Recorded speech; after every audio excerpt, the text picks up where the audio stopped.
Welcome to this webinar, is how AI is shaping your brand's reputation. And before we get started, for those that might not know who Askenzi PR, I just wanted to do a very, very quick introduction to us. So we are a specialist cybersecurity PR and communications agency. We've been working in this space for over 30 years now, thanks to our founders, Neil and Yvonne. And we work with kind of cybersecurity vendors to get their brand out there and increase their awareness among the journalists in the UK and worldwide.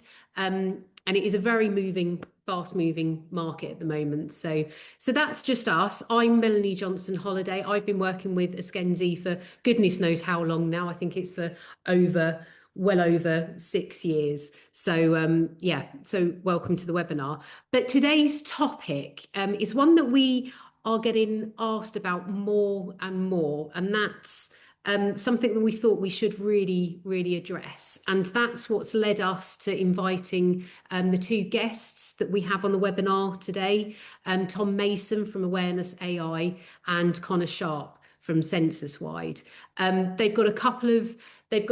It won't be death by presentation. I've seen the presentations and they're brilliant, but they've got a couple of presentations that we'll go through that will hopefully give you some answers to the questions that you've been asking about, kind of how AI is shaping your reputation, this whole GEO movement, and how we can work with those LLMs and those, I call them chatbots. We shouldn't call them chatbots. That's not what they are. But the ChatGPTs of the world and the Geminis.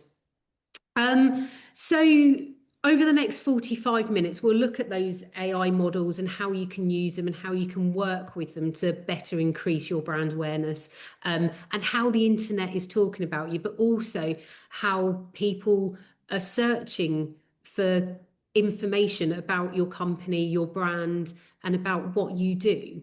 So with that, I won't bang on too much because I'm not an expert in it, but these two guys are the experts. So I'm going to hand over to Tom now, and hopefully you can see the presentation slides. So we will start with Tom. Great. Thank you, Mel, for the introductions. There we go. So just to give a little overview of who I am, my name is Tom Mason. I am the founder of Awareness AI. And over the past 7 months, I've been helping organizations understand and improve how they are represented and recommended in AI systems, also known as GEO. And I recently authored a book which was titled How Does AI Talk About Your Brand? And I conduct quite a bit of research into how AI systems infer trust, which is becoming quite a big topic within GEO.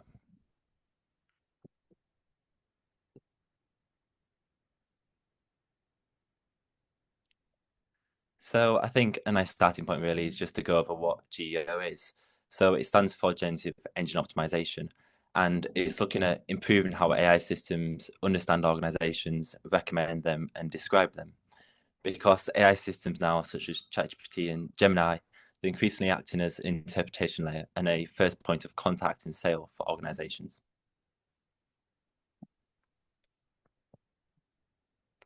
So it's quite often compared with SEO, GEO, and it can be seen as the evolution. It's made SEO more important than ever, and it's made some parts of SEO more important, and it's made some parts less important. And it's also brought new opportunities for organizations to improve in this GEO era. So looking at SEO, you're looking at ranking web pages in search results. So you're quite often looking at keywords, backlinks, and page rankings. And then looking at GEO, you're looking at influencing the signals that AI uses to generate answers, because AI systems are now summarizing, explaining, and recommending organizations. I think it's quite interesting to look at the search journeys when comparing SEO and GEO and how they've changed. So when looking at SEO, you're looking at the search journey of a user asking a question in a search engine such as Google, and then them searching through multiple links or websites, then researching, and then making a choice. But with GEO, You see now that users are asking questions or prompts in large language models such as ChatGPT. They're being given an AI summary and then they're making a choice. So if you compare SEO and GEO here and the search journeys, you're seeing that the search through multiple links and the research has been taken out and it's been replaced with an AI summary. So now AI is doing the research for users and it is giving them a decision. So we want to be focusing on how to influence the AI summary and what this means going forward. Next slide. Yeah.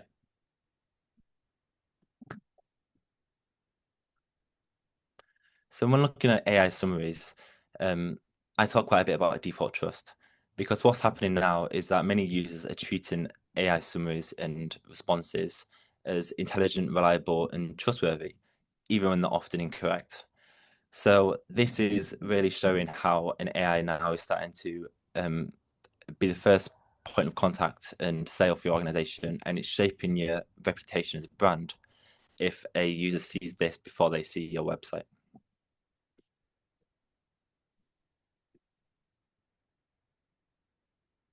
So I like to break down GEO into AI representation and AI recommendation. So starting with representation, this includes an AI shaping what the company does, shaping its expertise, giving credibility signals, and displaying and showing accuracy of information.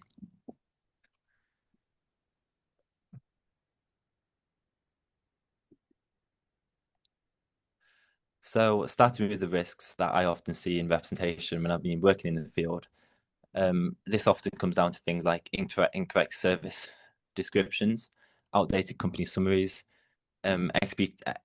expertise areas often missing, and hallucinated information. And this is normally caused by weak information signals that are being provided to the large language model.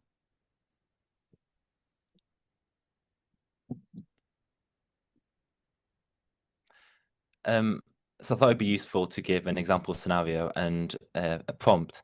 So this prompt here is a representation. This is what it's tagged in, and it's, is Amazon a trustworthy company to buy products from?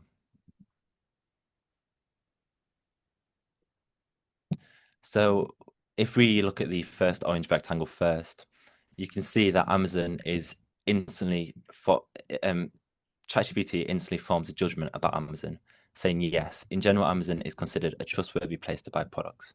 So it's immediately shaping its representation and giving it to the user. And then if we look at the second yellow rectangle, we're seeing that it's providing a risk summary on behalf of Amazon. So again, it's shaping its reputation by giving the user the risks of Amazon. But Amazon has little control over this because often risk is shaped by third-party sources. And then what's interesting is that looking at the sources.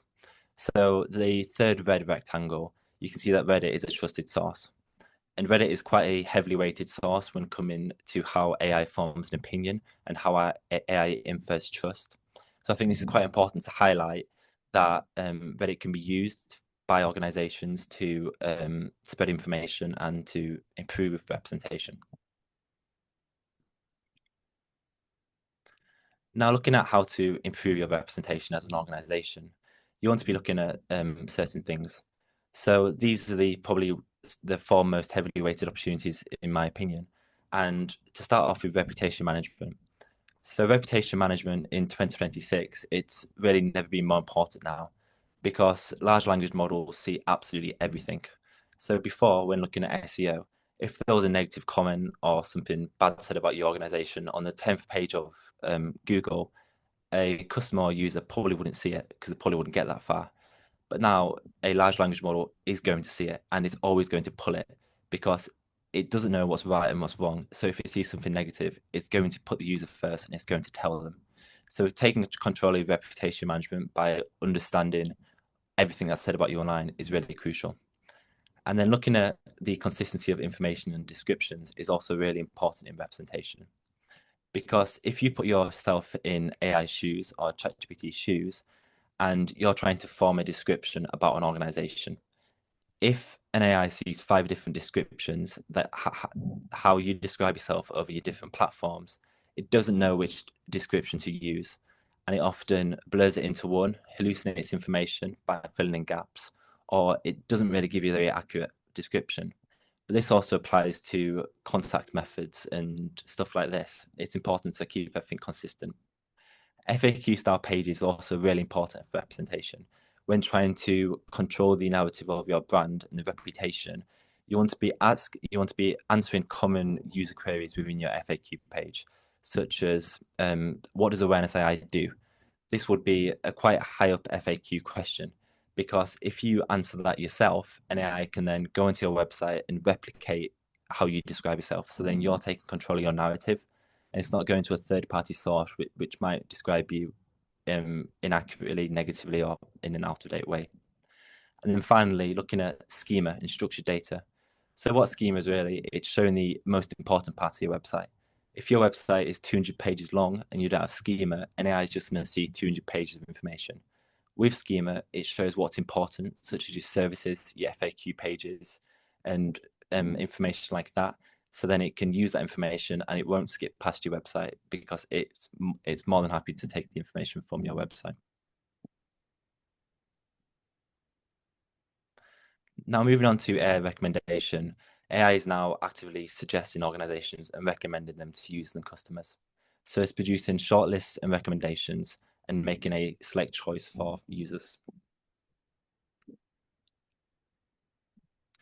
An example prompt here to show recommendation happening live would be, I'm looking for a cybersecurity PR agency. Have you got any choices for me? So you can see straight away here how it starts off answering. It says here are several well-known cybersecurity focused PR agencies. So looking at this first red rectangle, you can see that it's instantly providing only 7 recommendations, which is showing a narrowing down of when users would do the research and scroll through links. And then it's immediately ranking organizations. As you can see, Askenzi PR is first. And you can see how this might shape a user's influence in who they'll choose, because a user now probably wouldn't choose the fourth one, it probably always choose the first one. So this shows the importance of understanding your recommendation positioning and also understanding how to improve it. And then finally, looking at the sources that influence this recommendation list and sources that influence most recommendation lists, it's often listicles and PR listicles such as top 10, top 5, or in this case, the 7 top PR firms for cybersecurity startups. So this has directly influenced why ChatGPT has chosen only 7 firms, and it has replicated that top 7 list and put it into the chat. So making sure that your organization can get into these listicles is really important, but also understanding which listicles are controlling and dominating these recommendation narratives is important, because then you can try and get into them. And now looking at improving AI recommendations, as mentioned before, PR listicles is one of the most heavily weighted opportunities in geo at the moment for recommendations. And then the freshness of activity is also really important. So the freshness of activity basically means that if you're active on 5 platforms, to keep a regular posting schedule. If you haven't posted on your 5 platforms in, let's say, 2 or 3 years, even 2 or 3 months, an AI is going to see this and is going to question whether you're actually an active company. Because if you haven't updated these platforms in a few years, it might see you as a company who's not active anymore. And then it might choose a competitor, it might choose another organization, or it might even cite the old information that you posted 2 or 3 years ago as up-to-date information. Then this will cause problems. And then consistent information and frequency of mentions, as previously talked about, are also really important. But a big key takeaway of AI recommendations is that AI recommends organizations it trusts and it feels confident in. And now, wrapping this up as a whole, I think it's quite important to look at the first step for organizations. So how to actually understand your geo, where you stand, and get a baseline and a benchmark of your AI representation. So I would advise all organizations to start with by just asking in a temporary chat on ChatGPT or Gemini, how does AI describe your organization, top companies in your industry, and would you recommend your organization? So this is going to take you through a workflow basically of prompt, analyze the response, and then improve. And then you can go from there on how you're going to undertake a geo strategy. That's all from my side. Thank you very much. And I'm going to pass it over to Connor Sharp. Brilliant. So I just say thanks for that, Tom, because there was a few points from your presentation which I found really, really interesting. And actually, from a PR point of view, when you talked about the listicles side, we are seeing more and more publications actually starting to write features and articles that are almost, as you mentioned, listicles, kind of listing the top 10 cybersecurity vendors in whatever area. So that's really interesting that maybe publications are starting to recognize that that is how AI is starting to work these search engines now. So it's interesting to see kind of maybe publications taking a look at this new GEO move or move to finding and researching companies.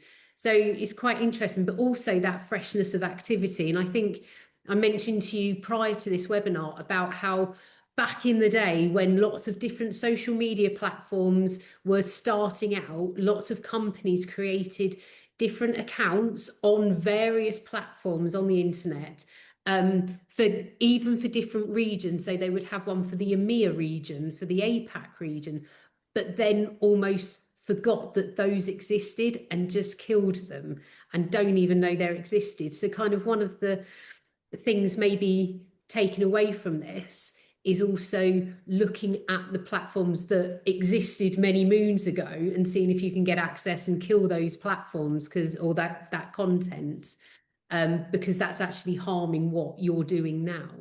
And I also think that FAQ page tip is a very good tip as well. So yeah, sorry, I just have to butt in there because there were some real good points in that presentation that I wanted to highlight. Also, as people have told me, the chat function is disabled on this, but the Q&A section is working. So if you do have a question, please drop it into the Q&A tool on Zoom so we can answer those questions. We will have a Q&A section at the end of these presentations, at the end of Connor's presentation. So drop your questions in there. And Connor, I'll hand over to you now.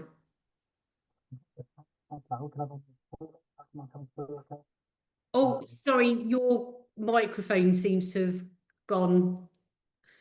Oh, really? Oh, there we go. I'm here. Am I good? Sorry, my laptop sometimes has a paddy at the beginning. Yes, thanks for the intro. And Tom, that was really interesting. Really pleased to be here with you all. I'm Connor Sharp. I'm an account director from Censuswide.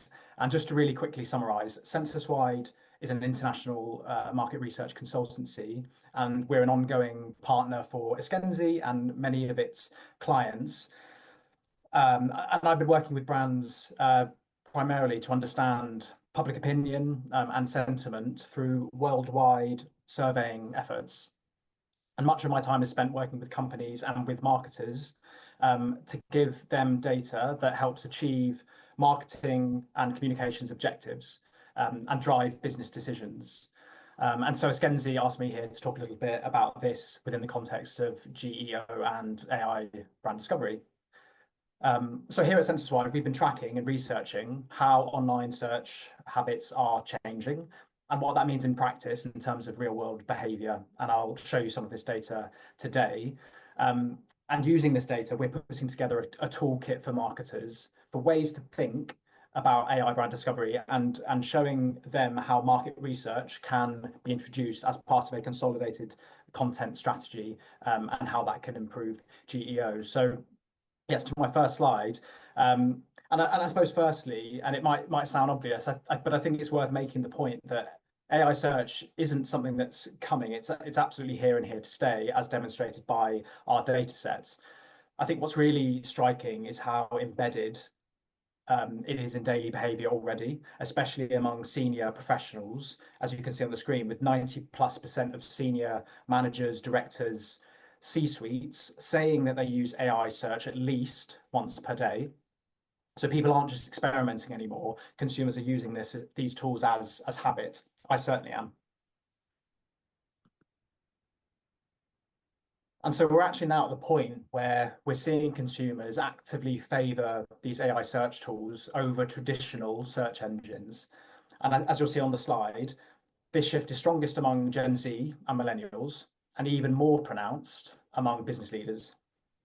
And so I think what this shows is search is moving away from browsing links towards getting direct summarized answers, as well explained by Tom just now. And it's clearly much faster, it's much more intuitive. And I think this speaks to why it's becoming the default for folks above traditional search. And one of the clearest signals to us of this change is the language that we're all using. We're all hearing it, and the data shows that people are starting to say, ask ChatGPT instead of Google it. And we ask people this in the survey. Maybe it sounds small, but it's reflective of a fundamental shift in mindset from searching to asking. And it's that shift in mindset being led by younger audiences, but it's spreading quickly. And AI is now a core search behavior, and we're using it not just to find information, but actually to support us in our daily decisions. Consumers are using it to guide their purchases, compare different options, and even validate their choices and past choices. And so AI is moving from what may have been a discovery tool to something much closer to a decision-making partner. And I think this is probably where it gets commercially significant for some of you. Nearly half of consumers say they've made a purchase based on an AI recommendation they've received, with these numbers being even higher among younger audiences, senior business leaders, and higher income groups, as you can see on the screen. And I think what this demonstrates is that AI search is not just influencing kind of general awareness of brands, but it's now directly influencing revenue. And there's the credibility piece of AI search. Our research that we've done illustrates that a brand that fails to appear in an AI search would have its reputation and trust actually damaged and consumer perception damaged. Specifically, more than half of consumers say that a brand that doesn't appear in an AI search would give them a negative opinion of that brand. So I suppose you could say that brands are being judged now based on their visibility on these platforms, hence why people are taking notice. And a few key takeaways to summarize the survey and the research that we've done. AI is replacing search. A generational shift is accelerating adoption. Thirdly, AI is becoming a decision-making partner for folks. And visibility on an LLM tool equals brand credibility today. But let's talk about what that means for you, for your marketing teams, and for your brands. So this shift is reshaping how brand visibility, trust, and influence are built and established. And attention is now moving towards both the quality of the training data and how outputs are prompted, which Tom talked to us about, because these are the controllables for marketers.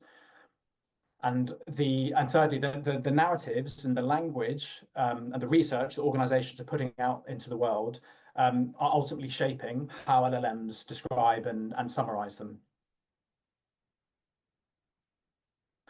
So what are the practical implications for you? Well, optimizing for AI, not just SEO. Tom's spoken about this beautifully already, so I won't labor the point, but these are the conversations that we're having with clients as well. Secondly, feeding consistent narratives. Again, this does touch somewhat on what Tom was talking about earlier, but definitely wanted to get into that and re-emphasize what LLMs know about an organization will come from public content, PR coverage, owned media, online reviews, the FAQ section, like Tom was talking about.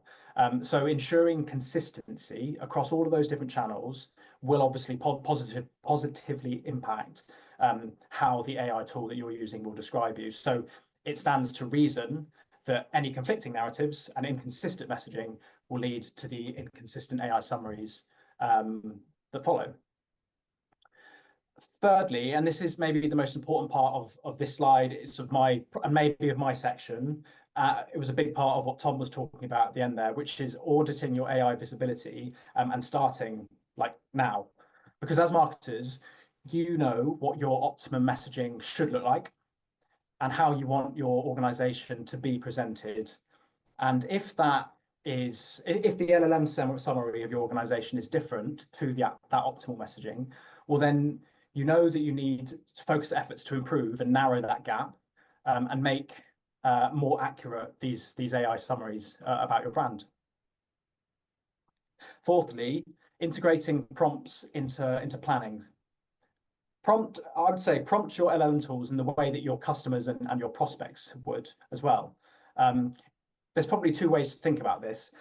Prompt the AI in the way that you think a really detail-orientated prospect would, but then also prompt it in a way that an individual might if they're looking for the information really quickly. They're not really concentrating, or they're using more colloquial language. Speak to the LLM in the way that your prospects would, in different ways. And fifthly, invest in credible data sources. AI will trust data that's structured, that's verifiable and respected and reputable, as Tom took us through. And primary market research is one such data source, something that SensorSwide provides, and can be used as part of a content strategy if done well.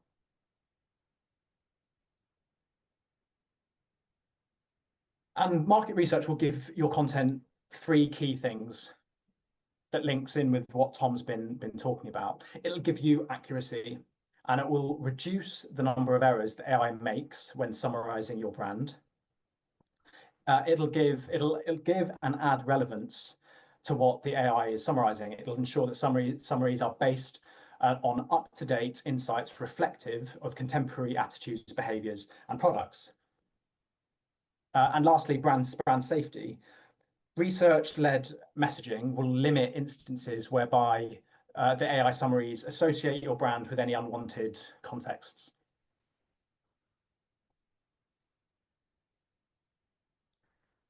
So you might ask, well, if we do research, what form does this take? How can we use that to leverage our GEO strategy? There are a few different things. I think chief amongst them for me is thought leadership. That's what I see a lot of our clients doing to support in their brand awareness efforts, which links in with PR. But let's take them one by one. So white papers and thought leadership. These are in-depth data-backed reports that signal expertise. AI models treat these as high authority content sources because of the high levels of referencing, citation, and often expert stakeholder involvement, and these AI tools recognize these things.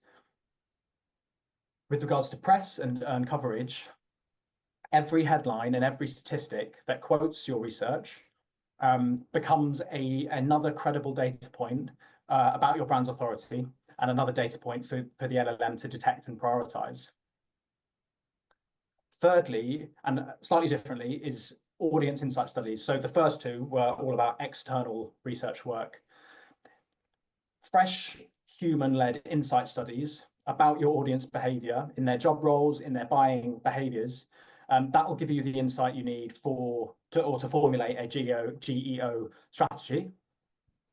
And lastly, proprietary indices and trackers. Having regularly updated research will build a pattern of reliability and relevance that AI can call upon when summarizing your brand. And it's these studies, again, that enjoy levels of trust and authority, and you may even build in these forms of research into a white paper piece of content, for instance.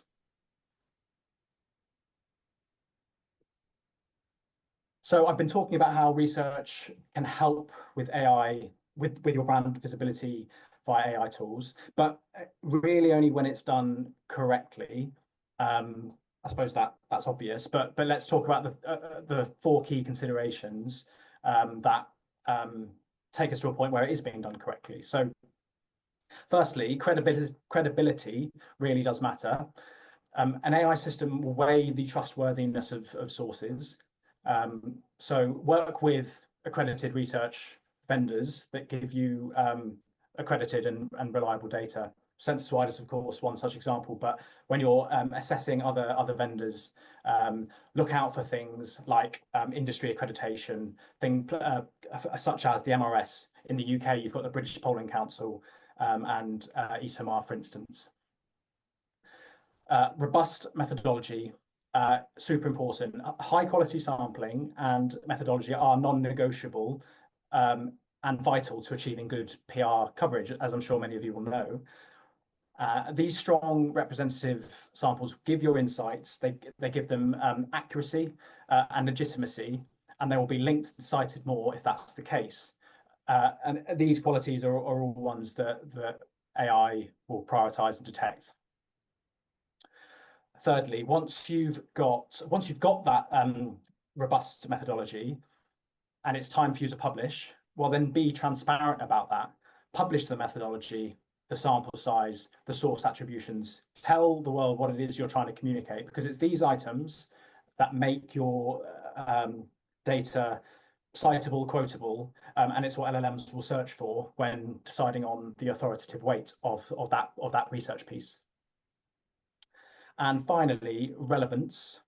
Unfortunately, outdated or generic findings fade quickly in terms of impact, especially as the macro and geopolitical landscape changes so quickly too. So it's so important to keep the studies that you're doing topical and connected to the conversations that are happening in your sector, and connected to your buyers as well.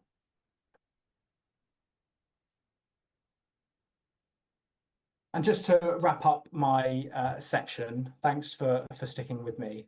I have compiled a practical checklist for AI readiness, which sounds cheesy, but hopefully something that you can refer back to. So you've heard it before, but it's worth re-emphasizing. Assess and audit your AI presence and what LLM models are saying about your brand, products, services. That's the first thing you should be doing. Commission relevant, targeted marketing research to shape your prompts and shape your content, and translate these audience insights into the language and the narrative that AI systems are learning from. What are your buyers doing? How are they interacting with LLM models when they're making purchase decisions? What questions are they asking? How are they prompting these tools? And then use this insight to formulate a GEO strategy and a content strategy. Thirdly, test these outputs and do this regularly, really regularly, because this is the metric that you've got to see if your strategy is working. So regularly review responses on AI for tone, for accuracy, and potential bias.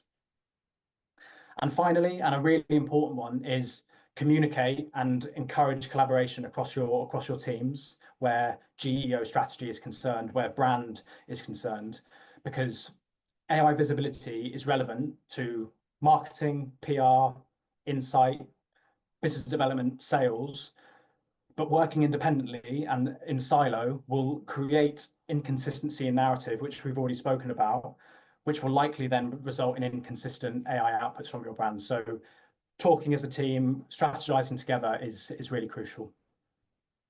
And that's everything from me. Thanks for listening.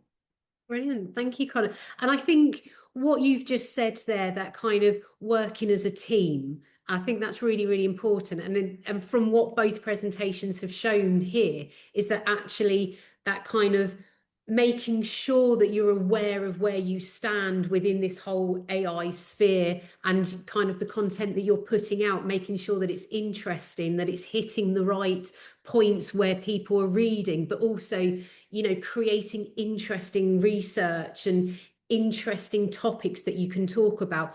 That whole function has to work together. Working in silos, it won't create that overview, that brand awareness, and that consistency that everybody seems to need now online. So I think, yeah, that kind of sums up the whole. And now hopefully the people on this webinar can now see why we've got the three elements here, that kind of that overview, that kind of looking at where you stand on the internet, the content side, and then kind of that PR function as well, and how you can get that content out there. So hopefully we've got the whole package there for everybody. So thank you for that. Now we'll move into the question sections. As I said earlier on the, I thought the chat function was working, but it wasn't. But we do have the Q&A, the question function open. So if you've got any questions, please drop them in there now.